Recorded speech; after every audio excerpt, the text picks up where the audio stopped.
Hello guys! Hello! Welcome dito sa lahat ng mga Libra. Libra, thank you sa lahat ng Libra na nag-comment, nagla-like and share, nag-subscribe, o yung mga dati kang subscribers ng Libra na nandito pa rin kayo. So, kung hindi ako makapag-like and love sa mga comment nyo, pero nababasa ko sobrang dami niya. Okay, hindi ko pwedeng i-like 3 lang kasi paano naman yung iba, kawawan naman.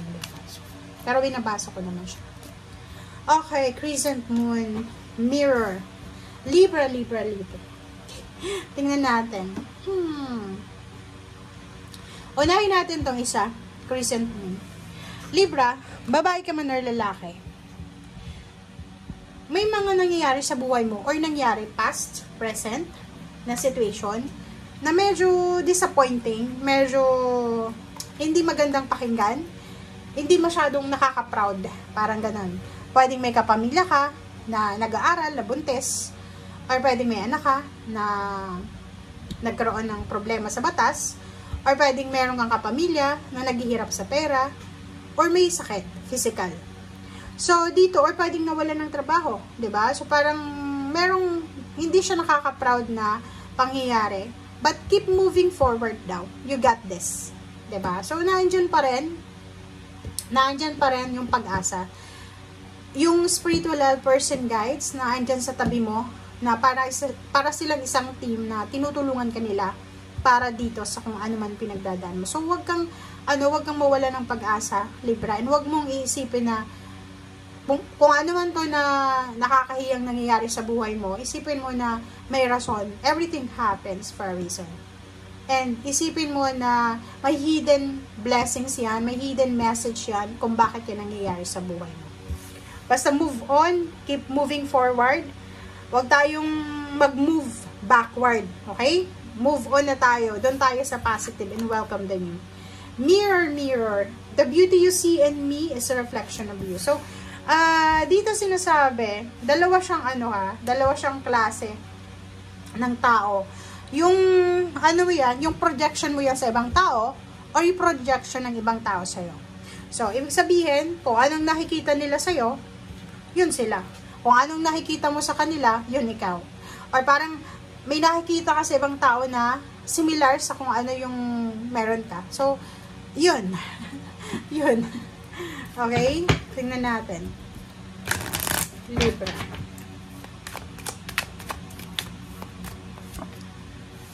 Nemetona, Sacred Space. Wow! Libra. So, nakikita ko sir dito na siguro may mga Librang nagbabalik loob sa kanilang spiritual na obligasyon sa buhay. So, nakikita ko sir dito na kahit sa loob lang ng bahay mo, pwede ka daw makapag-pray, makapag-manifest, makapag-reflect. So, kinakailangan mo daw na mag-create ng altar.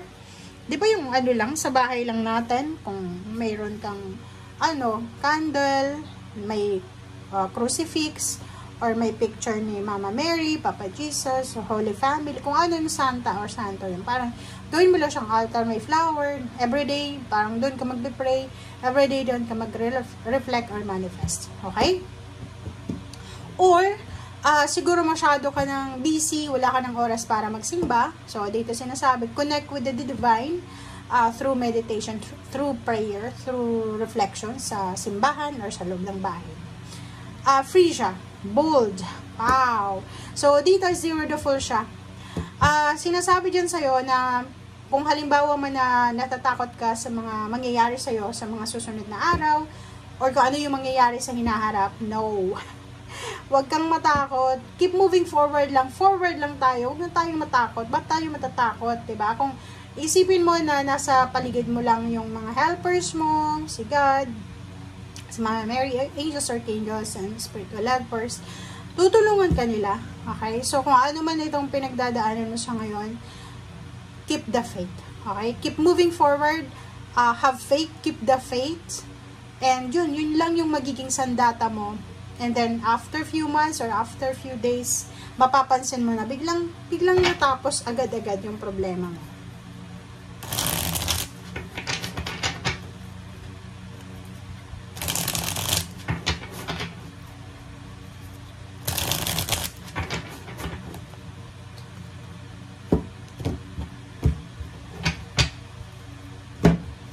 Okay, Five of Swords.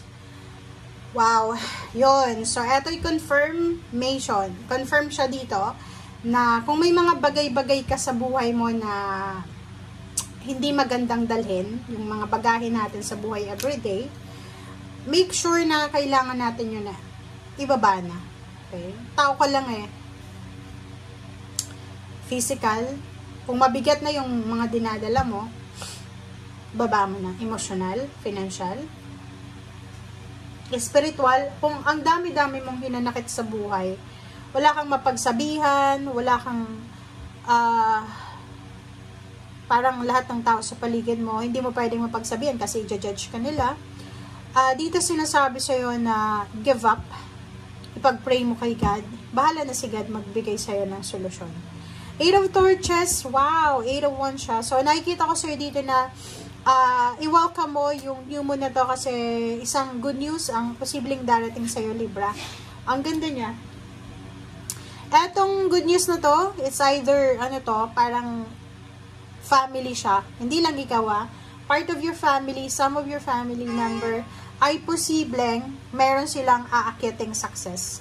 So, makakatanggap ka ng balita na sobrang exciting. Pwedeng yung anak mo, pamangkin, apo, or kaibigan, or asawa, ay posibleng matatanggap na sa kanilang trabaho, magsisimula na sila, magme-medical na. Tingnan mo. So, nakikita ko sir dito na hindi ka dapat nag-aalala. Wala kang dapat na alalahanin.